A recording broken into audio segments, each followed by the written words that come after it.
ते माझ्या बापामुळं, म्हणजे डॉक्टर बाबासाहेब आंबेडकर हा माझा बाप आहे आणि त्या बापामुळं मी घडतोय. तर बापाचा आदर्श म्हणजे जन्म देणारा एक बाप, पण दुसरा बाप जो आहे तो डॉक्टर बाबासाहेब आंबेडकर आहेत आणि त्यांच्या विचारामुळं आपण घडतोय. त्यामुळे मला बोलण्याचं स्वातंत्र्य आहे.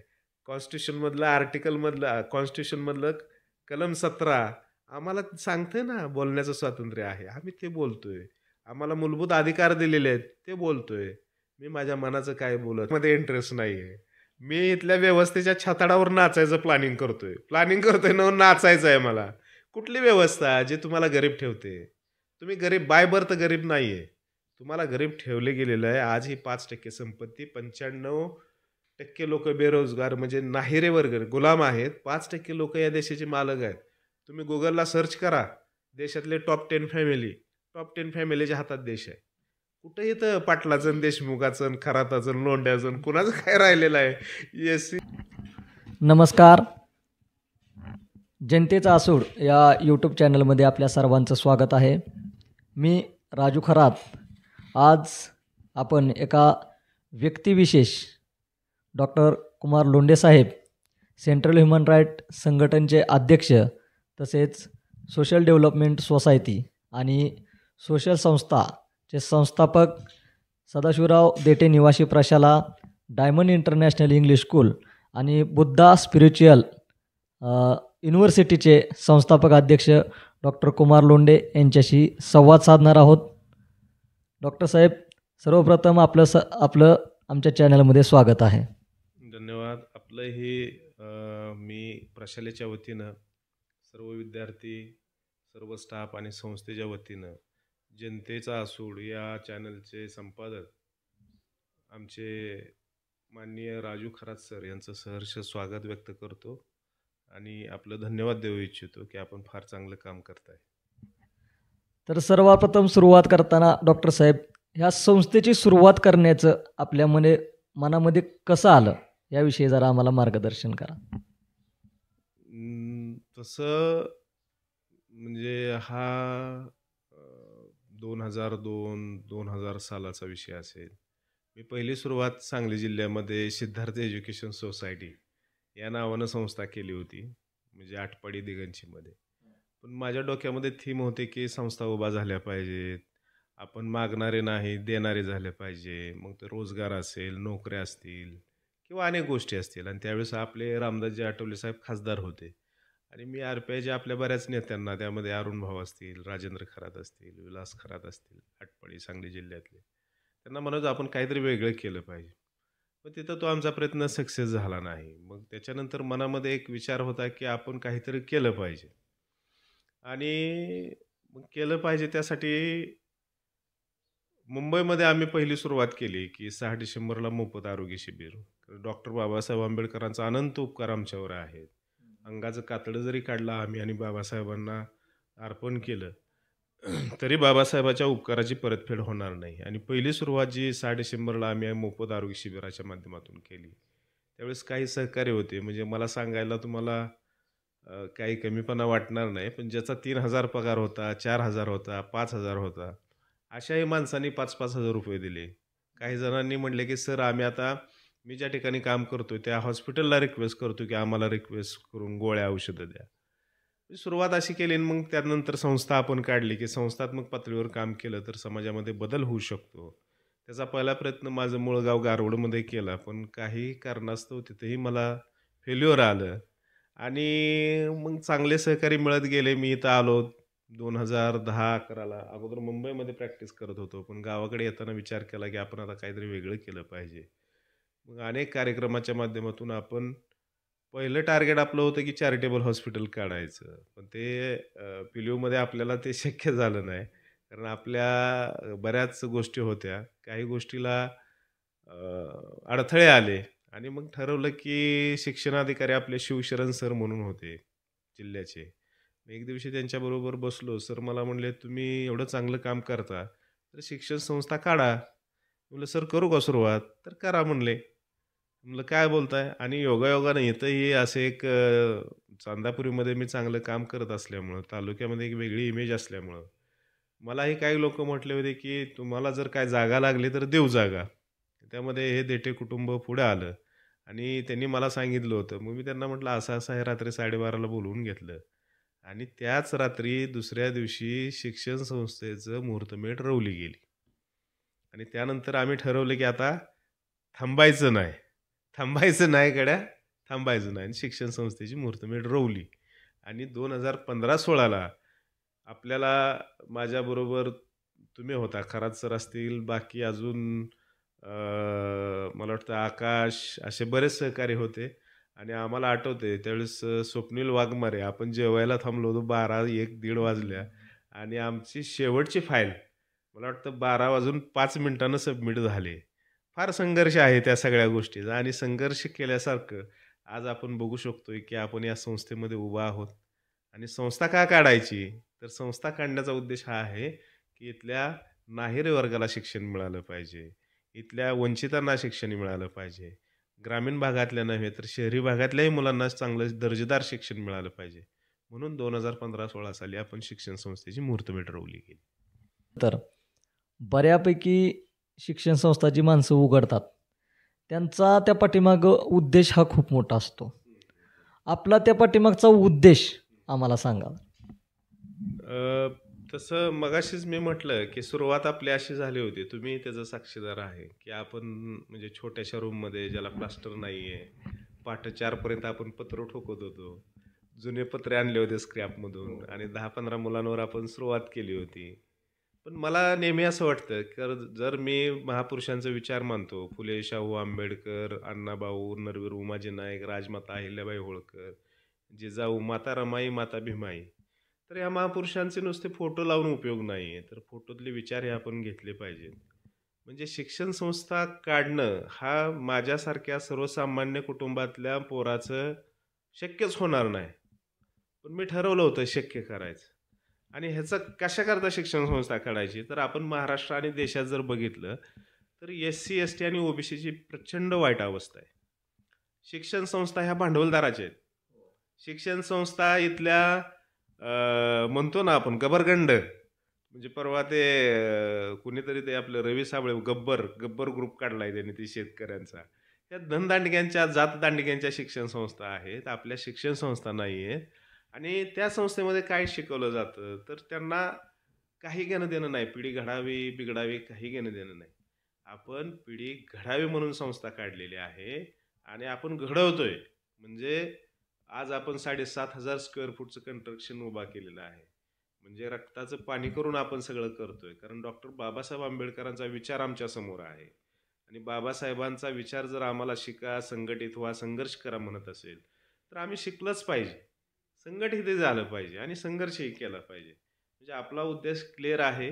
इथल्या नाहिरे वर्गाला चांगल्या दर्जेदार पद्धतीचं शिक्षण देणं, त्यांना त्यांच्या स्वतःच्या पायावर उभा करणं आणि नुसतं पायावर उभा करणं नाही तर त्यांना म्हणजे शीलवान बनवणं. डॉक्टर बाबासाहेब आंबेडकर म्हणायचे की विद्यार्थी नुसता शिक्षित असून उपयोग नाहीये, तर त्याच्याकडे शील असलं पाहिजे.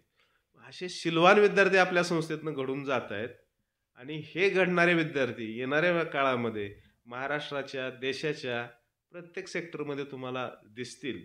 आपलं विजन मोठं आहे आणि त्या पद्धतीनं आपण काम करतोय. आपला उद्देश एकच आहे, we not only educate, we build complete personality. म्हणजे आम्ही परिपूर्ण शिक्षण देण्याचा प्रयत्न करतोय. हे सगळं करत असताना आपल्याला म्हणजे आम्हाला जे जाणवतं की शिक्षक वर्ग असेल किंवा जे आपल्याला गरजेची व्यक्ती असतात त्यांची कमतरता खूप भासते. तर आपल्याकडं सध्या शिक्षक वर्ग किती आहे आणि तो कशा पद्धतीचा आहे? अगदी छान. कारण शिक्षण संस्था म्हटलं का शिक्षक वर्ग पण फार महत्त्वाचा असतोय. मी माझा मोठेपणा म्हणून नाही सांगत किंवा मी माझी अतिशयोक्ती म्हणून नाही म्हणत. पण तुम्ही जो प्रश्न विचारला, आज आपल्याकडे MSc BEd आणि गेट क्वालिफाईड असणारे स्टाफ आहेत. MA BEd असणारे आहेत, ज्यांचं स्पेशलायझेशन आपल्याकडे फर्ग्युसनचा स्टाफ आहे, नितीन सरक्स नावाचे आहेत. आपल्याकडे कारंडे सर म्हणून आहे, ज्यांनी अनेक वर्ष गेट सेट, नेट ह्याची तयारी केली, MPSCची तयारी केली. कारंडे सर म्हणून आहेत, 2-3 वर्ष पुण्यामध्ये MPSCची तयारी केली. वायदंडे सर असतील. कितीतरी असा स्टाफ आहे जो वेल क्वालिफाईड आहे आणि त्यांना 10-10 वर्षाचा अनुभव आहे.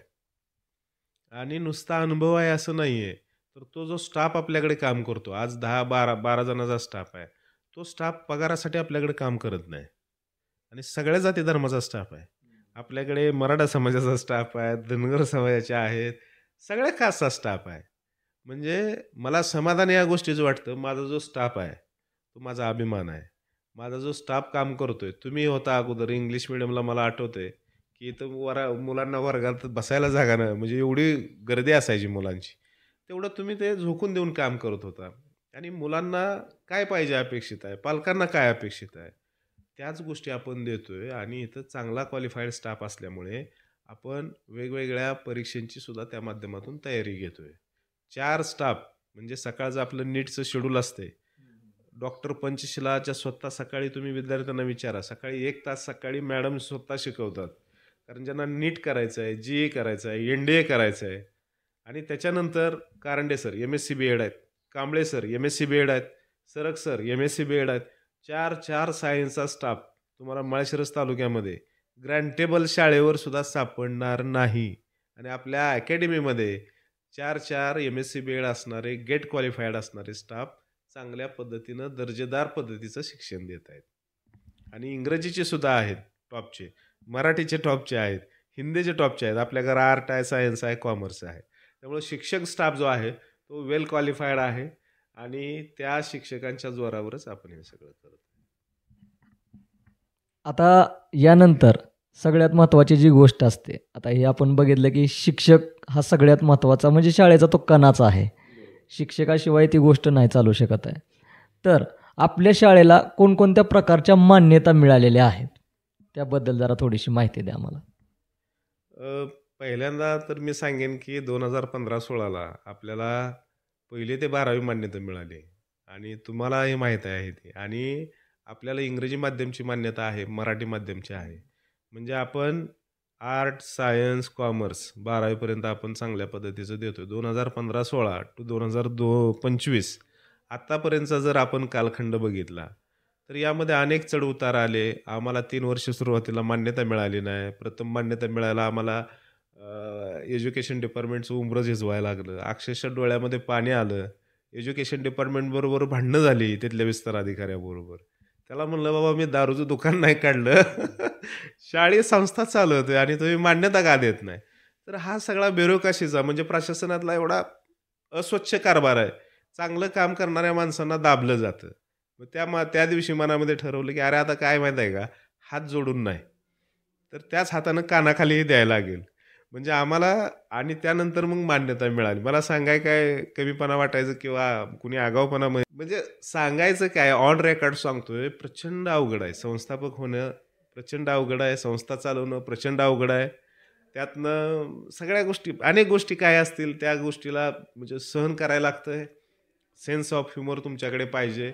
प्रचंड कॅपॅसिटी लागते आणि या सगळ्या गोष्टी आपण करत आलेलो आहे. तर अशा पद्धतीनं आपण काम करतोय. पण मान्यता मिळाली, अनेक गोष्टी झाल्या. आता अजून एक मला तुम्हाला सांगायला आनंद वाटतोय. आता 2025 आहे आणि आम्ही प्रस्ताव दाखल केला होता. म्हणजे 1ली ते 12वी संस्था आहेच आपली. पण आपल्याला 11वी-12वीसाठी म्हणजे ज्यामध्ये क्रॉप सायन्स आहे. मग क्रॉप सायन्समध्ये आता सेंट्रल गव्हर्नमेंटनं ऑर्गॅनिक ग्रोअर आणि इरिगेशन हे 2 सब्जेक्ट ॲड केलेले आहेत. दुसरं कंस्ट्रक्शन, पेंटर अँड डेकोरेटर हा एक दुसरा सेंट्रल गव्हर्नमेंटनं जो 2.0 पॉलिसी आहे सेंट्रल गव्हर्नमेंटची. म्हणजे मुलांना स्किल्ड एज्युकेशन पाहिजे. स्किल एज्युकेशन आपण प्रस्ताव दाखल केला आणि आता असं वाटलं की 99% मान्यता मिळणार नाही. कारण आपण पळालो. मी 3 महिने पळालो पण मान्यता मिळत नव्हती. कधी-कधी सिस्टमविषयी प्रचंड राग येतो आणि वाईटही वाटतं. वाईट या गोष्टीचं वाटतं की आपल्याला कोण बॉस नाही. हे प्रचंड दुःख आहे की डॉक्टर कुमार लोंढे एखाद्या व्यक्तीकडे गेला आणि तो व्यक्ती हाताला धरून म्हणेल, "चल मंत्रालयात तुझं काय काम आहे." असा एकही माणूस आपल्या पाठीमागे नाही. किंवा डॉक्टर कुमार लोंढेवर ह्या अशा मोठ्या माणसाचा हात नाही की जो म्हणेल, "तुला काय अडचण आली तर तू माझ्याकडे ये." असा एकही माणूस नाही आहे. फक्त एवढ्या गोष्टीवर आपण चांगुलपणावर, चांगल्या रिलेशनवर आपल्याला 2025-26 पासून क्रॉप सायन्स आणि कंस्ट्रक्शन दोन्ही विनाअनुदानित तुकड्यांना मान्यता मिळाली आहे. विशेष म्हणजे दोन्ही पेपर 200 मार्काचे आहेत आणि या पेपरच्या माध्यमातून हे विषय मिळाल्यामुळं ग्रामीण भागातल्या शहरी भागातल्या मुलांना या ठिकाणी क्रॉप सायन्स हा विषय आता इथून पुढं शिकायला मिळणार आहे. ज्यांना इंजिनिअरिंग सेक्टरमध्ये करिअर करायचं आहे त्यालासुद्धा 200 मार्काचा विषय आहे. त्यामुळे तुम्हाला पर्सेंटेज वाढणार आहे 11वी-12वीसाठी आणि सगळ्याच गोष्टीमध्ये 2 विषय 2 तुकड्या मान्यता मिळाली. मला बरं वाटलं आणि ज्या ज्या लोकांनी सहकार्य केलं त्यांचं तर मनापासून अगदी धन्यवाद. मंत्रालयामध्ये मी गेलो आणि अगदी म्हणजे सांगायचं तर 2 आमदारांनी मला शिफारसपत्र एका फोनवर दिलं. 2 आमदारांनी आणि मी नाव घेत नाही कुणाचं, पण आपल्याच एका व्यक्तीला म्हणजे जे आपण म्हणतो ना, की नाही, नाही, अरे हा माणूस आपला, तो माणूस आपला. मला एवढा प्रचंड म्हणजे डिसअपॉइंटेड म्हणू आपण किंवा काही म्हणू. काही लोकं आहेत चांगली, पण काही लोकं नुसतं दिखावा करतात. तुमच्यासाठी आम्ही करतोय, पण करत नाहीत. अशीही सिस्टममधली माणसं आहेत. आपल्याला कोणावर उपरोधात्मक टीका करायची नाहीये. पण हे त्रास होतो. मग कधी-कधी वाटतं, अरे कशाकरता काम करायचं? हा एक प्रश्न मनामध्ये येतो. मग कधी-कधी माझं आणि राजूचं भांडण झालंय, पण राजू मला मदत करत असेल, तर राजूचं माझ्यावर उपकार आहेत. म्हणजे अशी समाजात अनेक माणसं आहेत. ती माणसं तुमच्यासाठी प्रचंडपणे मदत करतात आणि धावून येतात.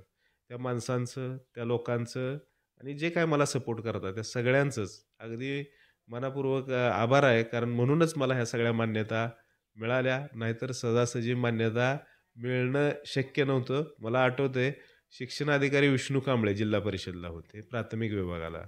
आणि त्यांनी बघितलं फाईल. मला म्हणले, "कोणी दिली आहे?" मी म्हणलं, "सर असं-असं विस्तार अधिकारी." त्यांनी कॉल लावला माझ्या देखत. मला म्हणले, "तुमचे रिटायरमेंट किती राहिले त्या विस्तार अधिकाऱ्याला?" म्हणले.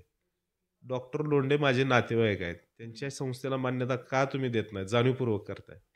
अशा अधिकाऱ्यांचे प्रचंड उपकार आहेत आपल्यावर. आपण कसं फेडू शकणार? आणि हे करतोय आपण. कारण मला आतापर्यंत म्हणजे अशीच लोकं भेटत गेलेत, की जे माझ्या कामाला बघतात, ॲप्रिशिएट करतात आणि माझं लढण्याचं बळ वाढवतात. त्यामुळे 1 ते 12 art, science, commerce, Marathi medium, इंग्रजी मीडियम आणि आपल्याकडे crop science, construction, painter, decorator आणि ऑर्गॅनिक ग्रोवर आणि इरिगेशन हे सगळे विषय 200 मार्काचे ह्या वर्षापासून ॲड झालेले आहेत. त्याबद्दल मी राज्य सरकारचं आणि ज्यांनी ज्यांनी मला मदत केली त्या सगळ्यांचंच अधिकाऱ्यांचंही धन्यवाद व्यक्त करतो या ठिकाणी. आपण बोलत असताना जो वैचारिक व्यक्ती आहे त्या व्यक्तीला संघर्ष केल्यानंतरचा जो त्रास आहे तो त्रास त्यानं मांडलाच पाहिजे आणि आपण तो आक्रमकपणे मांडत असता आम्ही प्रत्येक वेळेस बघत असतो. आता हे होतच राहणार. चढ आणि उतार तुम्ही जसं म्हणता की जीवनामध्ये माणसाच्या चढ आणि उतार आलेच पाहिजे आणि संघर्ष केल्याशिवाय त्या गोष्टीची किंमत पण कळत नाही. तर आम्ही तुम्हाला पहिल्यापासून बघितलेलं आहे की आपली आक्रमकता असेल किंवा सहन करण्याची जी शक्ती असेल तुमच्याकडं बघून बऱ्याच गोष्टी आम्ही पण शिकण्याचा प्रयत्न करतो. आपण त्यामधून त्या गोष्टींवर मात करून पुढे निघत आहात आणि यामधूनच मला प्रेक्षकांना सांगायला एक गोष्ट आनंददायक गोष्ट आपल्याला सांगावीशी अशी वाटते की आपण शाळेचं कन्स्ट्रक्शन आता थोड्या वेळामध्ये आपण बघणारच आहात. तर निवासी विद्यार्थीसुद्धा आपल्याकडे आहेत. तर ते निवासी विद्यार्थी कशा स्वरूपात अशी कशा पद्धतीनं आणि कुठून कुठून आपल्याकडे आहेत? हां, म्हणजे बरोबर आहे. मुलाखतकाराचं म्हणजे मुलाखत घेणारा जो आहे त्यानं मुलाखत घेताना प्रश्न मिस केले नाही पाहिजेत आणि तुम्ही ते मिस करत नाही. आपल्याकडे निवासी आहे 2000 म्हणजे मागच्या वर्षापासून 23-24 आता 24-25 आहे किंवा 25-26 आहे. आता हे दुसरं वर्ष आहे निवासीचं. मला सांगायला आनंद वाटतो की आमच्याकडे मुंबईमधून विद्यार्थी आहेत, पुण्यामधून विद्यार्थी आहेत, आजूबाजूच्या तालुक्यामधून विद्यार्थी आहेत आणि 15 विद्यार्थी आपल्याकडे आज निवासी शिक्षण घेत आहेत. त्यांना जेवण, राहणं सगळं चांगल्या क्वालिटीज देतोय आपण. म्हणजे आम्ही दोघंही पती-पत्नी ज्यावेळेस काम करतोय, तुम्ही सगळे साक्षीदार आहात. आम्ही जे घरात तांदूळ खातोय तोच इथं मुलांना निवासीला आहे. आम्ही म्हणजे कधी-कधी आम्ही इथं जेवायला सुद्धा असतोय दोघंही नवरा-बायको जेवायला आणि निवासीची मुलं त्या पालकांना मी खरं सॅल्यूट देतो, की त्यांनी माझ्यावर ट्रस्ट ठेवून आज आपल्याकडे मग त्यामध्ये श्लोक हागवणे पुण्यातला एक पोरगा आहे 8वीचा. ते आमचं वरचं कंस्ट्रक्शन बाकी होतं. त्याचे मम्मी-पप्पा आले आणि तो मराठा समाजाचा विद्यार्थी आहे. म्हणले, "सर, माझा मुलगा तुमच्या ताब्यात देणार आहे. तुम्ही घडवा कसं घडवायचं तसं." असं म्हणजे काही पालकं एवढा ट्रस्ट माझ्यावर ठेवतात, आमच्यावर ठेवतात. अशी निवासी मुलं आज ते नीटची तयारी करतात, जेईची तयारी करतात, एन-डी-एची तयारी करतायत आणि विशेष म्हणजे 8वी पासून म्हणजे 9वी 10वी पासून आपण फाउंडेशनही देतोय. जे मुलांना भविष्यात ज्या अडचणी निर्माण होणार आहेत, त्या आत्तापासून आपण सॉल्व्ह करायचा प्रयत्न करतोय. म्हणून या विश्वासाला आमच्याकडे अनेक पालकं अप्रोच होऊन चांगलं दर्जेदार शिक्षण मिळत आहेत म्हणून आपल्याकडे येत आहेत. आता मी प्रत्येक वेळेसच बघत असतो, परंतु आपल्या प्रेक्षकांना जी गोष्ट दाखवायची आहे, की 1 एकरमध्ये जी आपली शाळा वसलेली आहे, कन्स्ट्रक्शन काही ठिकाणी पुढं चालू आहे, पुढंही होत राहील. परंतु हा जो परिसर आहे, तो अतिशय आपण वृक्ष लागवड करून किंवा नैसर्गिकदृष्ट्या अतिशय खास बनवलेला आहे. तर ते बनवण्याच्या पाठीमागं आपली काय आयडिया आहे? आता तुम्ही जो प्रश्न विचारला, आता मी नेहमी म्हणजे माझ्या आयुष्यामध्ये जे पण कामं केलेली आहेत, ते महापुरुषांना आयडॉल मानून केलेले आहेत. म्हणजे आतापर्यंत जे पण केलंय, पण जे ठरवलं ते केलंय. कधीही नारळ फोडला नाही. मी प्रेक्षकांना सांगेन, जे काम करायचंय शिवाजी महाराजांचा फोटो ठेवून, डॉक्टर बाबासाहेब आंबेडकरांचा फोटो ठेवून किंवा अण्णाभाऊ असतील, आमचे नरवीर उमाजी नाईक असतील, या महापुरुषांना आदर्श मानून मी सगळं काम केलेलं आहे. आपण मला आठवतंय 14 एप्रिल आणि 14 एप्रिलला IPS अतुल कुलकर्णी जे आता जिल्ह्याचे SP आहेत, जिल्हा पोलीस प्रमुख आहेत. त्यांना आपण इन्व्हाईट केलं आणि त्यांच्या हस्ते आपण वृक्षारोपण केलेलं आहे. त्यांनाही वृक्षांचा भरपूर चांगला म्हणजे आवड आहे.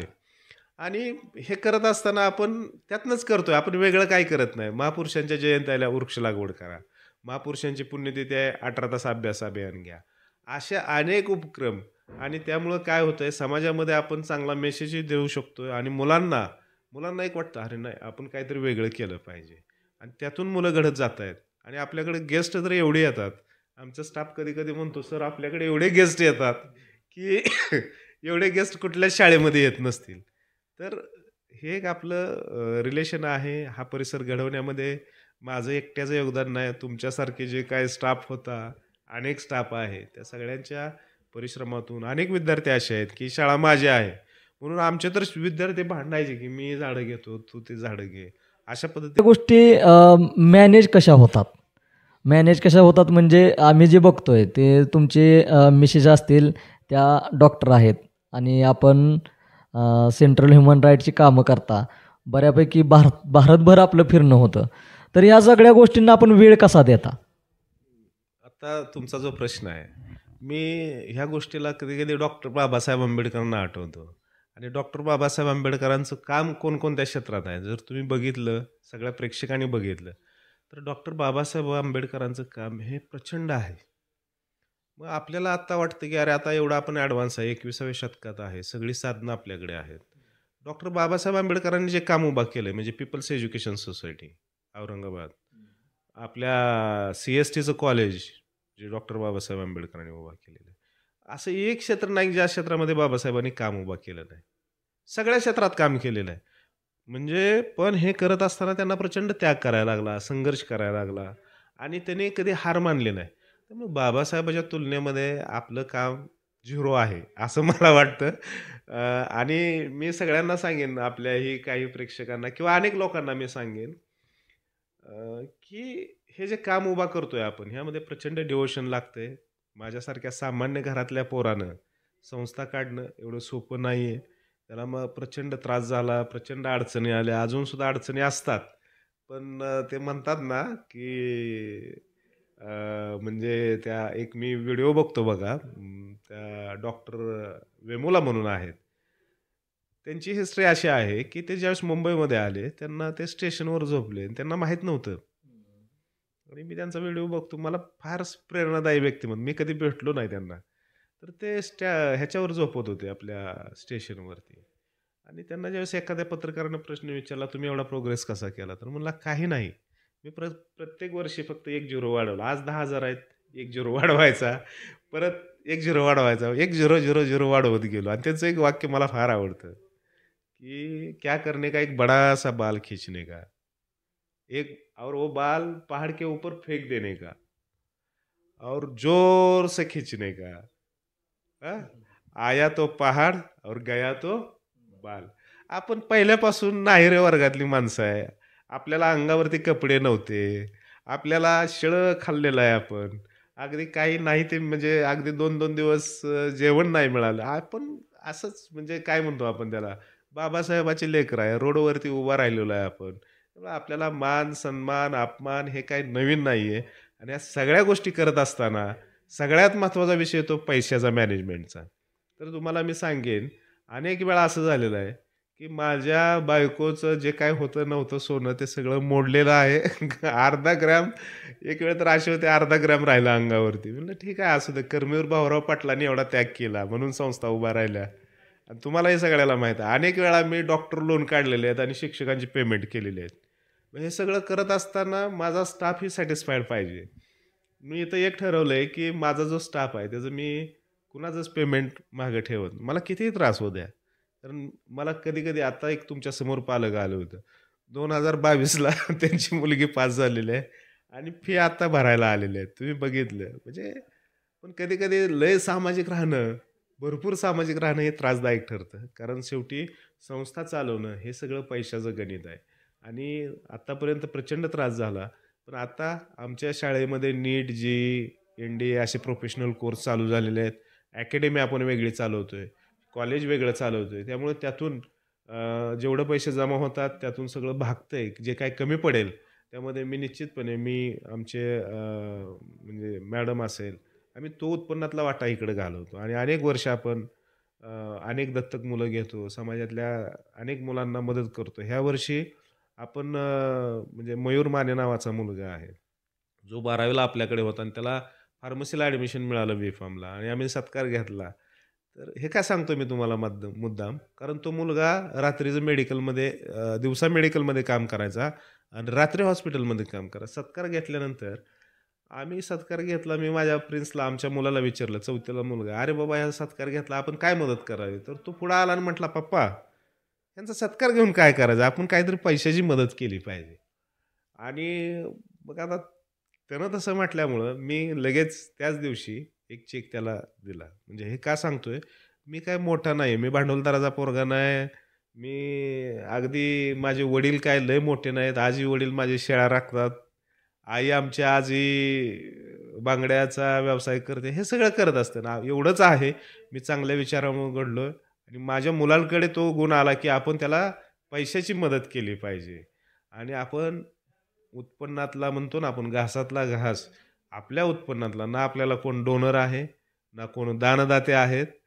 एवढं आहे, की आपण ज्या लोकांना अपील करतो, अशी लोकही आपल्या मागे उभा राहतात. त्यामुळे हे सगळं मॅनेज करताना मला काही ताण येत नाही. काही नाही. जर ताण आला तर तेवढ्यापुरता येतो.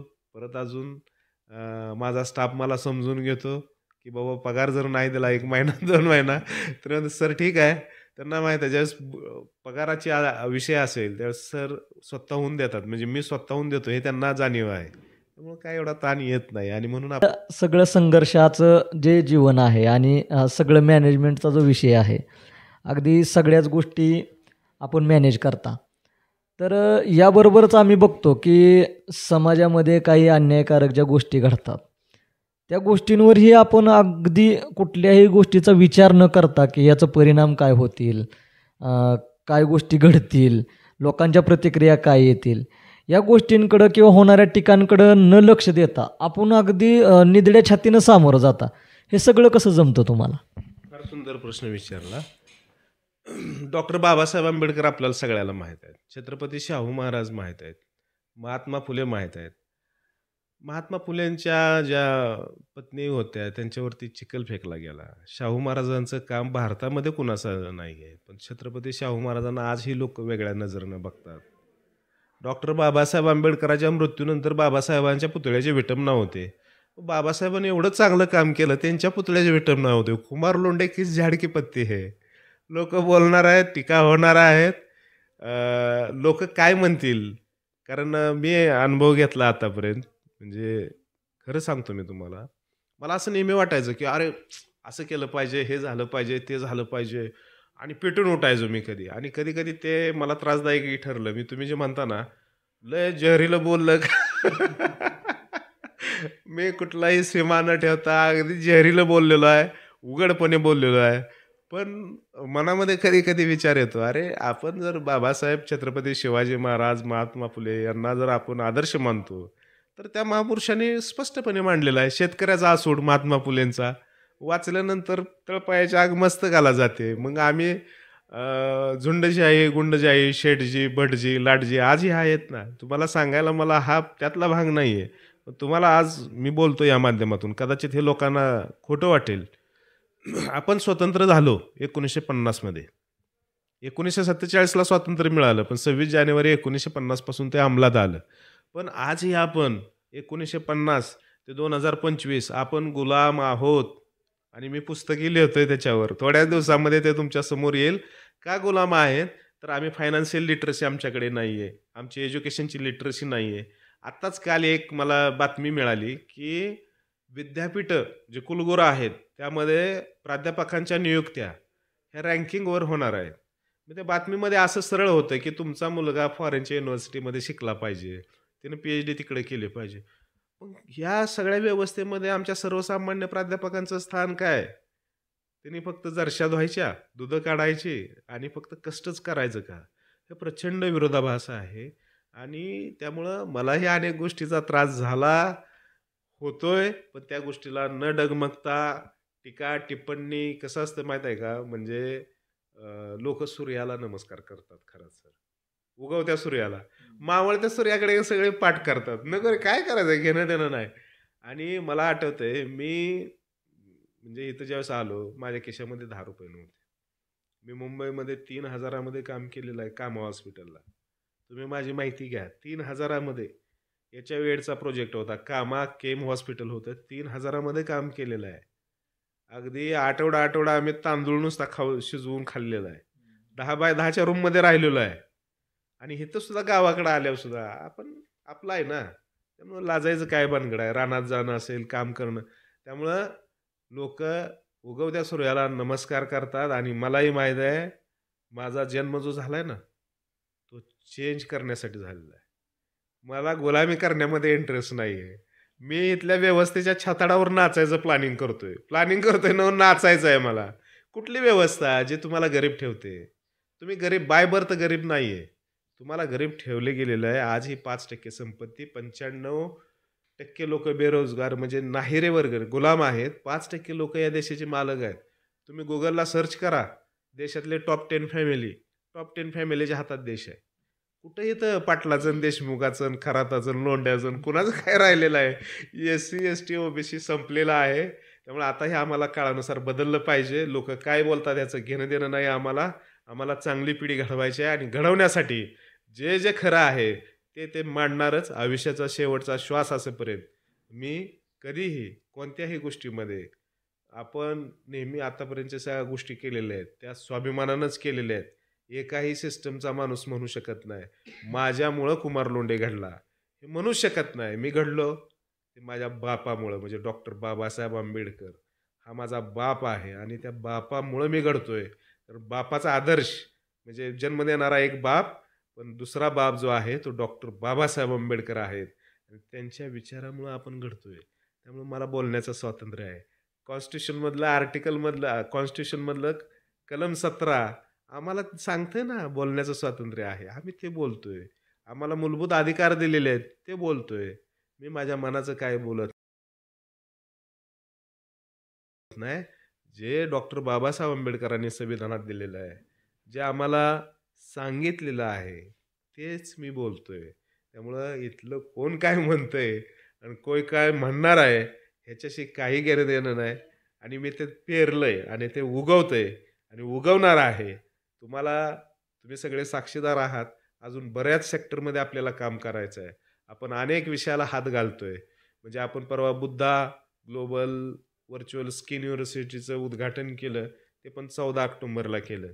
का केलं? तर डॉक्टर बाबासाहेब आंबेडकरांनी 14 ऑक्टोबरला दीक्षा घेतली आणि म्हणून आपण 14 ऑक्टोबरला केलं. आणि बनते कश्यपलींच्या हस्ते केलं. मला त्यांच्या अंगावर शिवर होतं. ते माझ्या आईच्या पाया पडले. मला विशेष वाटलं. त्यांनी सांगितलं की बाबा या कुमार लोंढेंचा, या लोंढे फॅमिलीचा आदर्श घ्या तुम्ही. शिवर असणारा व्यक्ती जर माझ्या आईच्या पाया पडत असेल तर मला वाटतं की माझ्या आयुष्यात मी सगळ्यात जास्त मिळवलं. पण आई-वडिलाचा मुलाचा सत्कार होतो, पण आई-वडिलांचा होत नाही. आणि त्या आई-वडिलांच्या पोटी मी जन्माला आलेलो आहे आणि मला माहीत आहे, मी जे पण करणार आहे, ते निश्चितपणे समाजाच्या भल्याचा करणार आहे. मला प्रचंड काय असा मोह नाहीये, की माझ्याकडे हजारो करोड रुपये संपत्ती झाली पाहिजे. पण कधी-कधी वाटतं पण तसं. मी अनेक लोकांना मदत करतो. मागच्या वेळेस एक जणाला मदत केली आणि मनात असा विचार आला, मी आणि माझी पत्नी आम्ही दोघंच गाडीमध्ये होतो आणि मनात विचार आला, अरे आपण जर 100 कोटीचं मालक असतो, तर रोज एका पोरीचं लग्न फुकट लावून दिलं असतं. त्या पोरीला संसाराचं साहित्य फुकट दिलं असतं.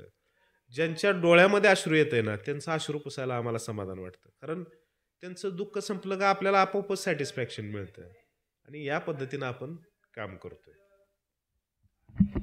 नक्कीच आम्ही प्रत्येक वेळेस बघत आहे की मुलं दत्तक घेणे योजना असेल किंवा ज्यांचे वडील एक्सपायर झालेले आहेत. कोरोनाच्या काळामध्ये मी बघितलं की ज्या मुलांचे वडील एक्सपायर झालेत किंवा आई एक्सपायर झालेली आहे, त्यांच्यासाठी आपण भरघोस मदत केलेली आहे. त्यांचा शिक्षणाचा खर्च भरलेला आहे. अगदी ते मुलं आपल्या शाळेला नसतानासुद्धा आपण ते केलेलं आहे आणि आमच्यासाठी ते उदाहरणं आहेत. आणि हाच वसा आपण इथून पुढं चालू ठेवावा आणि समाजाचा मार्गदर्शक म्हणून आम्ही तुमच्याकडे बघतो. तर या गोष्टींमध्ये आपण मार्गदर्शक म्हणून आपल्या ज्या काही गोष्टी आहेत त्या परखडपणे अशाच मांडत राहाव्यात आणि आपण समाजाचं सेवा करतच आहात, परंतु आपल्या माध्यमातून अजून बऱ्याच चांगल्या गोष्टी घडाव्यात ह्या सदिच्छा देतो आणि थांबतो. धन्यवाद. धन्यवाद. आपलंही आभारी आहे. आपण छान सुंदर मुलाखत घेतली आणि राजू मधला नुसतं राजू सर नाही, तर राजू एक संपादकीय आहे. चांगल्या पद्धतीनं राजू सगळ्या गोष्टीला अॅनालिसिस करतायत, ऑब्झर्वेशन करतायत आणि जनतेचा आसूड हा चॅनल तुम्ही सगळ्यांनी सबस्क्राईब करा, लाईक करा, शेअर करा. आमचा व्हिडिओ आवडला असेल तर शेअर करा, आवडला नसला तर शेअर करा. तेवढं तरी काम करा. चांगल्या काम करणाऱ्या माणसांच्या आपण पाठीमागं उभा राहूया आणि येणाऱ्या काळामध्ये डर के नहीं डट के मुकाबला करेंगे और जरूर ताज भी बदलेंगे, तख्त भी बदलेंगे और यहाँ के बेईमानों का राज भी बदलेंगे. ते कधी बदलणार आहे तर सिस्टममध्ये चेंज झाल्यामुळं. त्यामुळं आम्ही आर्थिक, सामाजिक, शैक्षणिक, उद्योग, रोजगार या सगळ्या बाबतीत काम करावं. मीडिया महत्त्वाचा मीडिया आहे आपल्याकडे, लोकशाहीचा 4था आधारस्तंभ. तर खरात सर आपलं मनस्वी धन्यवाद. पुन्हा एकदा माझा स्टाफ, माझ्या सर्व संस्था यांच्याकडून संपादक आदरणीय राजू खरात सर यांचं धन्यवाद.